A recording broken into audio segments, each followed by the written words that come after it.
Neil was someone who hid his emotions, who really sort of bottled it up, who put on, as you say, this kind of poker face, this cool facade in order to get the job done, but who was suffering a tremendous amount of loss and tragedy during this period in his life. I'm amazed that he was able to do any work at all, let alone such an insurmountably difficult job as Fly to the Moon.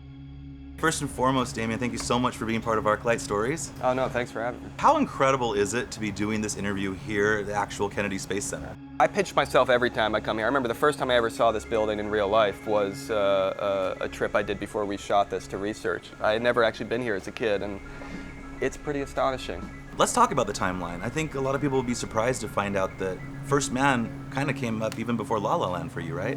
Yeah, I mean, I had written La La Land, but it was going nowhere. You know, it was just kind of sitting on the back burner, and these producers in Los Angeles approached me with the book, First Man, and I started reading it. I was amazed to find out how much I just didn't know about Neil, about the mission, about this time in history, and yeah, it just felt like a movie.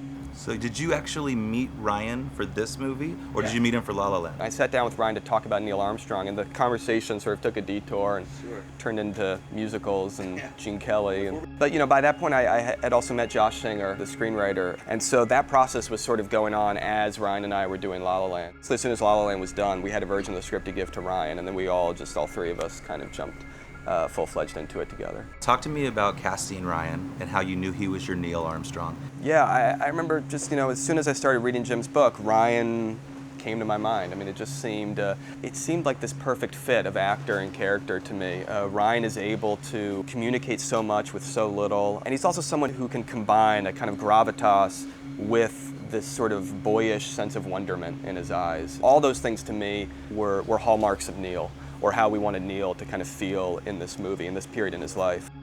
It's a true story. It's the first time you've done a true story. So does that change or inform your approach at all? I was lucky to have a lot of support, you know, from Jim Henson's book to all of NASA. I mean, the fact that we were allowed to shoot here, the fact that the country, rocket facilities, we were able to talk to people who worked with Neil, spend time with his family.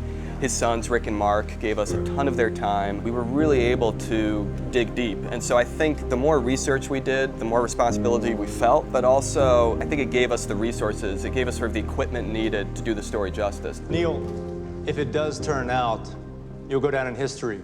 What kind of thoughts do you have about that when the thought hits you?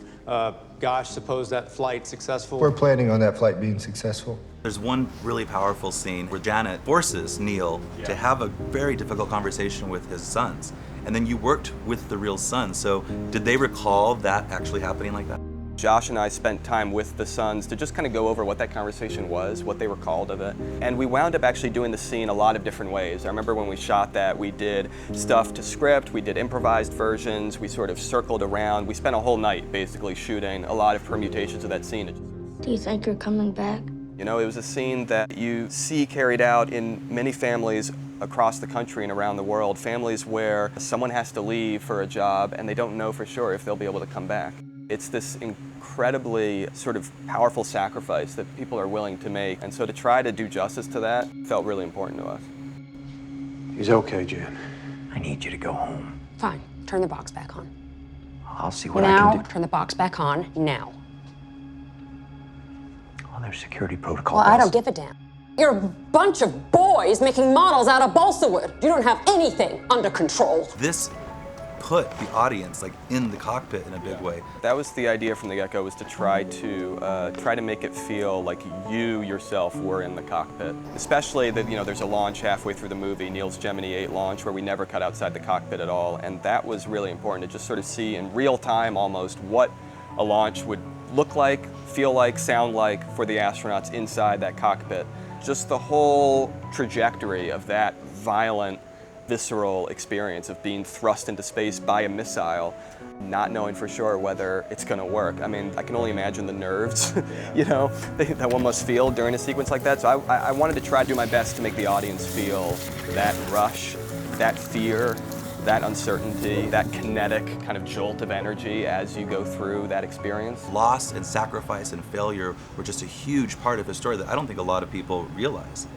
I think it was important to me and to Ryan and to all of us, Claire Foy as well playing Janet, to communicate just what was sacrificed on, in a way, all of our behalf. We all get to benefit from the the fact that people have walked on the moon, that sort of image of humanity's potential, we all get to sort of bask in the afterglow of. But it only came at great expense, at great cost, at great sacrifice.